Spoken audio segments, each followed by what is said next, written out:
오늘 저는 여러분과 함께 이 은혜도 풍성하게 할지니라, 이와 같은 하나님의 명령을 가지고서 은혜를 나누겠습니다. 물질은 인간 생활을 풍성하게 하고 복되게 하며 하고 싶은 일을 할 수 있게 하는 수단이 되고, 또 여러 가지 생활의 속박에서 우리를 자유케 하는 좋은 점이 많이 있습니다. 우리는 최근 아프리카의 소말리아에서 식량기근으로 수많은 어른과 어린이들이 영양실조에 걸려 병들고 고통당하고 있고 처참하게 죽어가고 있는 모습을 보고, 우리도 힘껏 노력을 다해서 그들에게 원조 물자를 보내었고 또 보내고 있는 실정인 것입니다. 궁핍과 가난은 그 자체가 절대로 축복이 될 수가 없습니다. 궁핍과 가난한 가운데도 이를 원망하지 않고 극복하며 신앙으로 이기는 그 마음의 자세, 신앙이 위대하지, 궁핍 그 자체는 축복도 아니요 훌륭한 것도 아닌 것입니다. 하나님께서는 원래 궁핍과 가난을 창조하지 아니하셨습니다. 하나님께서는 처음 인류를 만드시기 전에 벌써 풍요한 우주를 지으셨고, 아담을 짓기 전에 하나님은 상함도 없고 해함도 없으며 보기에도 아름답고 먹기에도 좋은 실과가 많이 나는 에덴을 예비해 주시던 것입니다. 오직 아담의 반역과 하나님의 심판으로 말미암아 오늘 우리가 보는 이 가난과 저주가 온 세상에 횡행하게 되었습니다. 그러나 2000년 전에 하나님의 아들 예수 그리스도께서 오셔서 우리를 위하여 십자가를 걸머지실 때, 그 십자가에서 주님은 우리의 죄악을 대속하시고 우리의 원수된 것을 설패하시고 질병을 속하시고 가난과 저주를 청산하시고 죽음과 음부를 멸하심으로 말미암아 우리들에게 제2의 기회를 허락하여 주신 것입니다. 이렇기 때문에 하나님께서 오늘날 우리의 영혼이 잘됨같이 우리가 범사에도 잘되고 강건하기를 원하시는 것입니다. 우리 하나님께서는 그 나라와 그 일을 먼저 구하는 자에게 물질적인 이 세상의 모든 것을 더하시기를 원하시고 계신 것입니다.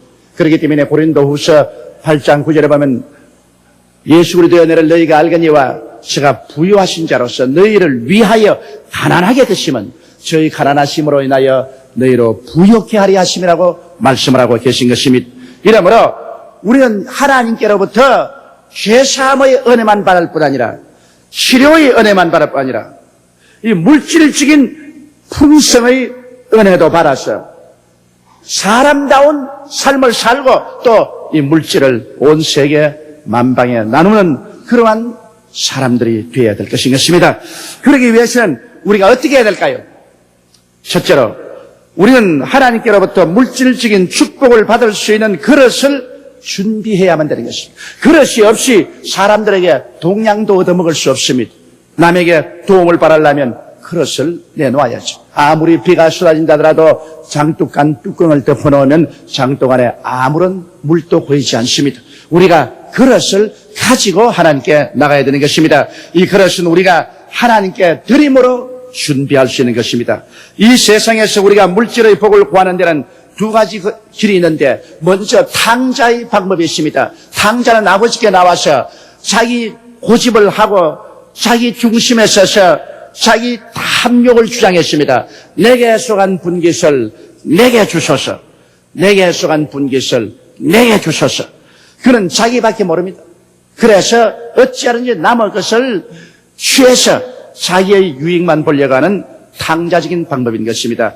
이는 자기 욕심이 주인이 되어 자기 욕망을 먼저 채우려고 하는 것으로서 탕자적인 그러한 삶을 통해서 물질을 얻은 사람은 언제나 그것이 올무가 되어서 나중에 자기 파멸을 가져오게 되는 것입니다. 성경 야고보서 4장 1절로 3절에 너희 중에 싸움이 어디로 다툼이 어디로 쫓아나느냐, 너희 지체 중에서 싸우는 정욕으로 쫓아나는 것이 아니냐, 너희가 욕심을 내어도 얻지 못하고 살인하며 시기하여도 능히 얻지 못하나니 너희가 다투고 싸우는도다. 너희가 얻지 못하면 구하지 아니하며요, 구하여도 받지 못하면 정욕으로 쓰려고 잘못 구함이라. 욕심을 내어서 정욕으로 방탕으로 쓰려고 구하다 보니까 물고 찢고 싸우고 죽이고 하는 이런 비극이 오늘 세상에 꽉 들어차는 것입니다. 그러나 하나님께서 주시는 방법이 있습니다. 우리가 이 세상에 살면서 물질을 하나님께로부터 받아서 하나님께 영광 돌리며 사는 방법이 있습니다. 그것은 하나님께 먼저 드림으로 그릇을 준비하면 그 그릇에 넘치도록 하나님께서 채워주시는 것입니다. 마태복음 7장 7절로 12절에 보면 구하라 그러면 너희에게 주실 것이요 찾으라 그러면 찾을 것이요 문을 두드리라 그러면 너희에게 열릴 것이니 구하는 이마다 얻을 것이요 찾는 이가 찾을 것이요 문을 두드리는 이에게 열릴 것이니라. 너희 중에 누가 아들이 떡을 달라 하면 돌을 주며 생선을 달라 하면 뱀을 줄 자가 있겠는가? 너희가 악할지라도 자기 자식에게 좋은 것 줄 줄 알거든 하물며 천부께서 구하는 자에게 좋은 것을 주지 않겠느냐? 그러므로 무엇인지 남에게 대접을 받고자 하는 대로 너희도 남을 대접하라. 이것이 율법이요 선지자니라. 내가 하나님께로부터 물질적인 대접을 받고자 하면은 먼저 하나님께 물질을 드림으로 그릇을 준비할 수 있는 것입니다. 그러면 하나님께서 그 그릇에 채워주시는 것입니다. 이미 여러분께서 많이 들어서 아시는 이야기입니다만 저는 이 이야기를 생각할 때마다 하나님의 법칙이 기억이 납니다.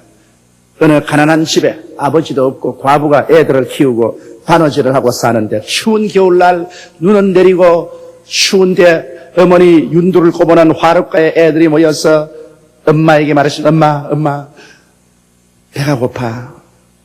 엄마 뭘 먹고 싶어. 이웃집은 부자인데 지금 눈이 오는데 떡방울을 찍고 있잖아. 얼마 있지 않으면 시루떡을 만들어서 아주 맛있게 먹을 것 아닌가. 엄마 우리는 왜 이래. 배가 고파. 엄마가 바느질을 하다가 눈물을 뚝뚝 흘리더니만 그래 좋다. 너희들도 오늘 시루떡을 먹게 해주마. 엄마 우리에게 아무것도 없는데 어떻게 시루떡을 먹어. 엄마만 믿어라. 엄마가 부엌에 나가더니만 불을 떼가지고서 조금 있는 보리쌀로 보리 누룽지를 만듭니다. 엄마 이게 무슨 시루떡이야. 보리 누룽지 아니야. 가만히 있어. 엄마 시킨대래. 엄마가 보리 누룽지를 잘 만들어서 큰 바구니에다가 보리 누룽지를 곱게 담아서 깨끗한 밥 벌어서 덮고 그 맞다를 불러서 얘 이걸 가지고서 이웃집에 가서 이웃집 아주머니에게 말하라. 엄마가 오늘 날도 춥고 눈도 오는데 궁금한데 보리 누룽지를 만드는데 아주 맛이 있어서 그냥 우리끼리 먹을 수가 없어 이웃집에 나누어 먹자고 갖다 드리라고 합디다 하고 갖다만 줘라. 그러면 그 다음 결과는 그 집에서 알아서 해줄 것이다. 제가 저 집에는 이제 떡방울을 다 찍어서 떡을 시루에 쪄서 김이 무럭무럭 납니다. 그런데 대문을 열고 이웃집에 있는 이 딸이 들어왔습니다. 아주머니 계세요? 어떻게 왔니? 우리 어머니가요, 날은 춥고 비는 눈은 오고 하는데 궁금해서 보리 누룽지를 잘 만들어서 아주 맛있다고요. 그래 나누어 먹자고 이웃집에 갖다 드리라면서 주대요. 그러면서 큰 바구니에 보리 누룽지를 냈는데 그 집에서는 개도 안 먹는 거야. 그래 그 주인이 받아서 밥볼을 이렇게 덜쳐서 보니 보리 누룽지를 곱게 쌓아서 그 바구니에 담아놨고, 야 고맙다. 참 맛있겠구나. 엄마에게 아주 맛있게 먹었다고 그래라. 그러면서 부엌에 누가 있냐? 이 바구니에 지금 막 쪄낸 떡을 잔뜩 담아서 보내라. 그래서 부엌에 가니 김이 무럭무럭 나는 시루떡을 잔뜩 담아가지고 그 바구니를 들고 이기양양에 돌아와서 식구들과 함께 시루떡을 나눠 먹었다는 고사이십니다. 이 어머니가 지혜롭습니다. 그냥 그 집에 가서 우리도 시루떡 좀 줘요. 우리도 좀 나눠 먹읍시다 하면 창피를 당하고 욕을 얻어먹고 시루떡을 하나도 얻어먹지도 못할 뿐 아니라 오히려 거짓 취급을 받을 수 있는 것입니다. 그러나 우리 집에 있는 보리 누룽지를 잘 만들어 가지고서 이것을 큰 그릇에 담아서 보내니까 그 집에서 부잣집 체면치고 빈 그릇을 어떻게 돌려줍니까? 할 수 없이 자기들도 아직 먹지 않은 시루떡을 거기에 담아가지고서 보낼 수밖에 없는 것입니다. 주라! 그리 하면 돌려줄 것이라고 말씀하는 것입니다. 남에게 대접을 받고자 하는 대로 남을 먼저 대접하라. 이것이 선지자요 율법이니라. 하나님의 율법이 가르치고 하나님의 선지자가 가르치는 원리가 바로 이것이라는 것입니다. 그럼 우리가 하나님께로부터 대접을 받으려면 우리 하나님께 보리 누룽지라도 대접을 해야지요. 하나님께 우리가 큼직한 그릇에 우리가 가지고 있는 보리 누룽지를 담아서 우리 하나님께 대접을 해야지요. 하나님 여기 있습니다. 아무것도 아닌 것이지만 하나님께 감사해서 하나님께 드립니다. 하나님 아버지여 이를 받아서 하나님 나라를 영화롭게 하옵소서. 그러면 하나님 받아보시고 뭐라 했습니까? 오냐 그 그릇 이리 내놔라. 하나님이 대어서 흔들어 넘치게 해서 안겨 주실 것입니다. 오늘날 사람들이 하나님께 복받는 비결로서 하나님을 먼저 대접하고 난 다음에 하나님께 기도해야 되겠는데 그런 방법을 쓰지 않고 탕자적인 방법으로 주시옵소서, 주시옵소서, 주시옵소서. 새벽 기도로부터 철야 기도회까지 그저 앉기만 하면 달락하네. 뭐 하나님이 괴로워 견딜 수가 없어 그죠. 앉기만 하면 벌써 무슨 기도할지 하나님이 아셔요. 주시옵소서, 주시옵소서. 하나님에게 감사나 찬양을 드리지 아니하고 하나님 내가 이거 귀한 게 가지고 왔습니다. 하나님 받아주시옵소서. 이렇게 하는 사람은 지극히 적고 오는 사람마다 강아지 어미 젖 빨듯이 그냥 달라 들어가지고서 죽던 산적 막 빨아제끼는 겁니다. 그러니 하나님도 견딜 수가 없어. 견딜 수. 오늘 우리는 하나님께 복받는 비결로서 하나님을 먼저 대접하는 여러분이 되시기를 주의 이름으로 축원합니다. 그렇게 그릇을 대접하면 그 그릇이 차고 넘치도록 하나님께서 우리를 대접해 주시는 것입니다. 둘째로 드리는 것은 하나님께 복 주실 수 있는 이유를 제시하는 것입니다. 누가복음 6장 38절에 주라 그리하면 너희에게 줄 것이니 곧 후히되어 또 눌러서 흔들어서 넘치도록 하여 너희에게 안겨주리라. 꼭 친정어머니가 못 사는 시집을 살다가 딸이 모처럼 친정에 왔다가 또 시집으로 돌아갈 때 그 바구니에 쌀 담아두는 현상입니다. 대어서 꾹꾹 눌러가 흔들어 가지고서 또 눌러가 넘치게 해서 묶어 가져가라.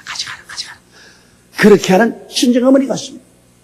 우리 하나님께 우리가 복을 받을 수 있는 조건은 우리 하나님께 먼저 드림으로 말미암아 하나님이 우리에게 줄 수 있는 그러한 이유를 만드는 것입니다.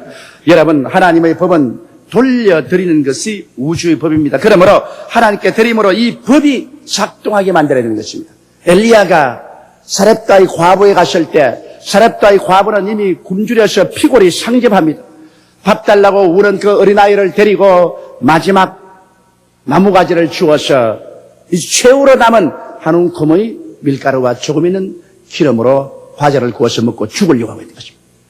그러한 장면에 엘리야가 나타나서 그 사렙다의 과부를 보고 말했습니다. 너는 집에 들어가서 그것으로 과자를 구워서 물 한 사발을 가지고 내게로 오너라. 그리고 나를 먼저 대접하라. 이거 얼토당토하는 말입니다. 너무나 가혹하고 피도 눈물도 없는 것입니다.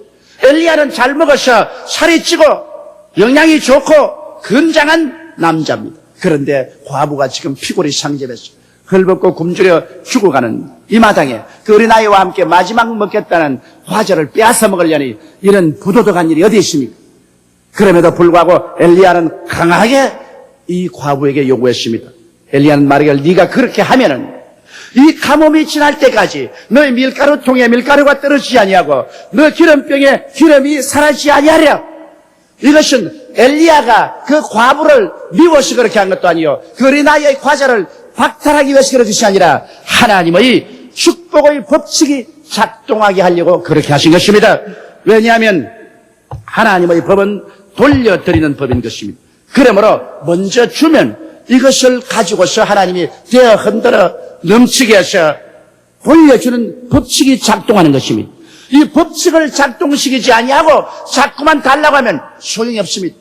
그래서 이 과부는 눈물을 흘리면서 과자를 굽고 물 한 사발 가지고 와서 밥 달라고 우는 어린아이를 뿌리치고 엘리야에게 주었습니다.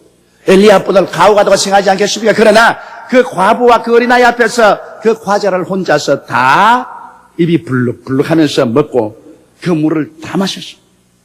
그러나 그때로부터 하나님의 법은 작동하기 시작한 것입니다.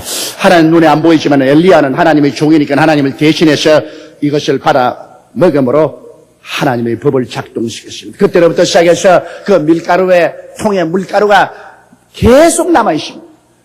그 기름병에 기름이 계속 흐릅니다. 가뭄이 다 지날 때까지 하나님의 은총이 그 가정에 있는 것입니다. 이러므로 우리들은 하나님께 드려서 받는 이 법이 작동하도록 해야 되는 것입니다. 이 법을 작동시켜 놓지 않고서 일방적으로 자꾸만 달라고 하면 그건 소용이 없습니다. 심고 거두는 법칙은 온 우주가 다 알지 않습니까? 농부가 씨를 심어야 그것이 수확을 거두는 법칙이 작용하는 것입니다. 심지 않고 가만히 쉬고 있어서 수확을 거두게 하소서 아무리 기도를 해도 그것은 법을 작동시키지 못합니다. 심어야 삭이 나고 줄기가 나고 잎이 나고 그러고 곡식이 이것은 수확의 법칙이 작용하는 것입니다. 이와 같이 우리도 하나님 앞에 심어야 그때로부터 하나님께서 축복의 법칙을 작동시키는 것입니다. 고린도후서 9장 6절로 10절에 이것이 곧 적게 심는 자는 적게 거두고 많이 심는 자는 많이 거둔다는 말이다. 각각 그 마음에 정한 대로 할 것이요 인색하로나 억지로 하지 말지니 하나님은 즐겨내는 자를 사랑하시느니라. 하나님이 능히 모든 은혜를 너희에게 넘치게 하시나니 이런 너희로 모든 일에 항상 모든 것이 넉넉하여 모든 착한 일을 넘치게 하리 하심이라. 기록된 바 제가 흩어 가난한 자들에게 주었으니 그 의가 영원토록 있느니라 함과 같으니라. 심는 자에게 씨와 먹을 양식을 주시는 이가 너희 심을 것을 주사 풍성하게 하시고 너희 의의 열매를 더하게 하시리라. 이러므로 하나님께서는 이 심고 거두는 법칙이 하나님의 세계 영적인 축복의 법칙으로도 적용된다는 것을 이 자리에 말하고 계십니다. 그러므로 우리가 하나님 나라를 위해서 적게 심으면 적게 수확하고 많이 심으면 많이 수확을 하게 되고 그래서 많이 거두어서 가난한 사람에게 흩어주면 우리의 의가 영원토록 있겠다고 말씀을 하셨습니다. 얼마나 좋습니까? 이 땅에서 우리가 하나님께로부터 많이 복을 받았어. 이로써 하나님 사업을 많이 하고 가난한 사람에게 많이 나누어주면 우리의 의로움이 영영토록 있겠다고 했습니다. 이러기 때문에 주는 자가 받는 자보다 복이 있나니라. 자꾸 받아먹으면 거지밖에 안 되지만 자꾸 주는 자는 하나님께로부터 복을 받게 되는 것입니다. 우리는 과거에 6.25 사변난 이후로 미국을 위시해서 유엔 참여국으로부터 말할 수 없이 은혜를 받았죠. 우리는 많이 받았죠. 그러므로 이 시간 오늘날 우리가 와서 우리는 가난하고 헐벗고 굶주리는 이웃 동리들에게 많이 나누어 줘야 됩니다. 지구촌에서 고난당한 사람에게 우리는 물과 양식과 이복과 돈을 나누어 줘야 되는 것입니다. 그렇게 해야 우리의 의가 영원히 있게 되고 또 하나님이 우리에게 복을 내려줄 수 있는 조건이 되는 것입니다. 여러분, 사랑이란 증명되어야 됩니다. 증명되지 않은 사랑은 사랑이 아닙니다. 그럼 사랑은 어떻게 증명합니까? 사랑은 줌으로 증명되는 것입니다. 하나님이 세상을 이처럼 사랑하사 주셨으니 뭘 주셨습니까? 독생자를 주셨습니다. 그래서 하나님의 사랑이 증명된 것입니다. 우리가 하나님을 사랑한다고 입으로 주여 내가 주를 사랑하나이다 사랑이다 아무리 말해도 그것은 공기를 울리는 소리에 불과합니다. 여러분이 하나님에 대한 사랑은 증명되어야 됩니다. 그럼 그 증명을 어떻게 할까요? 하나님께 11조와 헌물을 드림으로 하나님을 사랑하는 증명을 할 수 있는 것입니다. 그리고 내가 하나님을 사랑하면 하나님은 사랑에 대해서 반응해서 우리를 사랑해 주시는 것입니다. 성경은 뭐라고 말합니까? 제가 나를 사랑한즉 내가 저를 건지리라. 내가 하나님을 사랑하면 하나님께서 우리를 가난해서 건지시고 우리를 어려움에서 건져주시는 것입니다. 그렇기 때문에 우리의 사랑을 하나님 앞에 표시하는 것이 바로 11조와 물질을 드린 것입니다. 고린도후서 8장 8절에 내가 명령으로 하는 말이 아니요 오직 다른 이들의 간절함을 가지고 너희의 사랑의 진실함을 증명코자 함이로다. 정말 하나님을 사랑하는지 가짜로 사랑하는지 그 진실함을 물질로서 증명하라고 하나님께서 여기 말씀하고 계신 것입니다. 우리가 하나님을 사랑하면 하나님 우리를 사랑하고, 사랑하면 주는 것이 아깝지가 않습니다. 남편이 아내를 사랑하게 되면 아내가 원하는 것 주는 것이 아깝지가 않아요. 부모가 자식을 사랑하면 자식에게 모든 것을 주고 싶어요. 사랑하는 친구를 위해서 자기가 가지고 있는 것을 나누어 가지고 싶습니다. 그러나 사랑이 식어지면 주는 것이 아까워지는 것입니다. 미워하면 완전히 손을 움켜쥐고 안 주게 되는 것입니다. 우리가 하나님을 사랑하면 하나님은 우리를 사랑하게 되고, 우리가 사랑을 가지고 기도하면 하나님은 사랑을 가지고 우리에게 응답하여 주시는 것입니다. 저는 우리 교회에 가만히 성도들을 보면은 처음 주를 믿어도 뜨겁게 주님을 사랑하고 주님께 열심히 시간 들이고 몸 들이고 물질 들인 사람이 있습니다.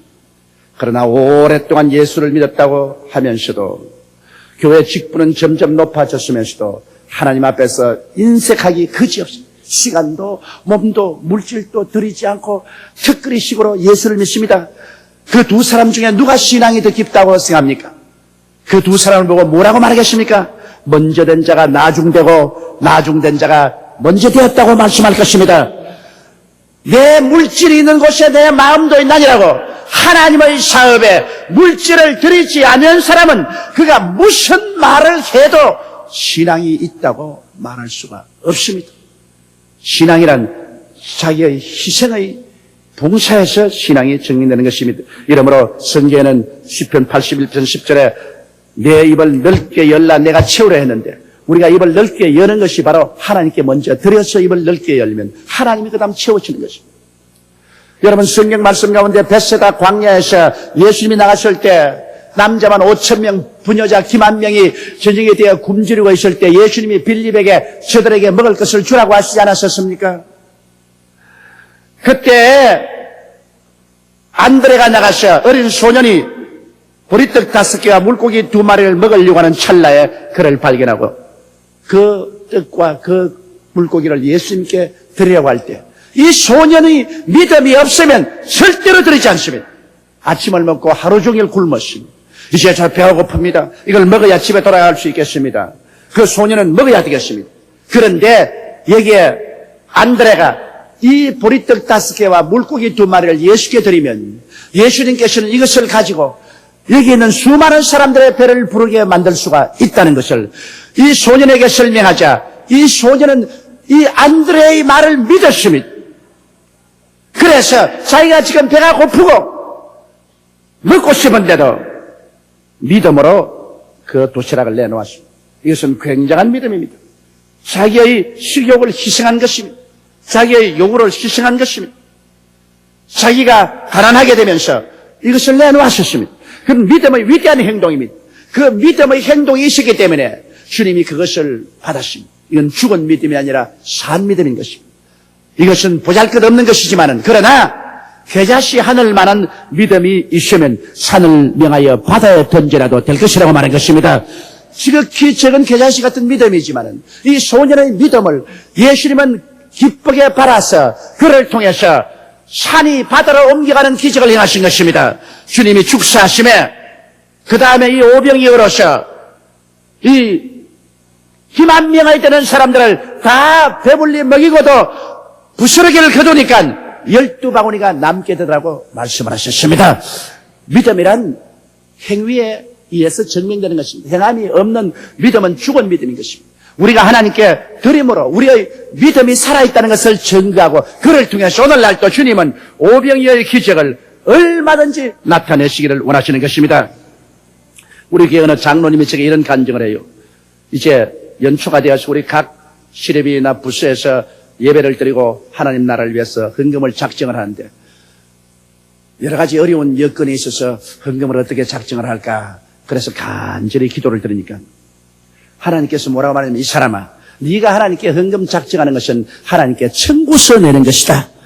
네가 하나님께 작정하고 난 다음 기도하면 하나님께 청구서를 내는 것이기 때문에 하나님이 그 청구서대로 응해줄 뿐 아니라 뜻가는 곳에 고물도 떨어지는 거기로 하나님이 그 청구서대로 응해주면 거기에 붙어서 너 자신에게도 축복이 온다. 그러므로 인색하게 결정하지 말고 풍성하게 결정을 해서 하나님께 청구서를 내놓아라. 그렇게 하나님 말씀하시더랍니다. 그래서 그는 마음에 결심을 하고 하나님께 힘껏 1년 동안 드리기로 작정했다고 그렇게 말하셨습니다. 하나님은 내가 이만한 것을 드리기를 원하와 작정하오니 이만치 복을 주옵소서 하는 청구서를 우리가 낼 때 하나님은 그것을 기쁘게 바라주시는 것입니다. 하나님께서 이 청구서에만 응하실 뿐 아니라 그에 넘치도록 하셔서 드리는 자에게 부족함이 없도록 해주시는 것입니다. 오늘 여러분 예수 믿는 사람들이 영적인 은혜만 풍성할 뿐 아니라 이 성경에는 말하기를 이 은혜도 풍성할지니라 말씀하고 있는 것입니다. 영혼만 잘 되기를 원하지 않습니다. 범사에도 잘 되고 강건하기를 원하시는 것입니다.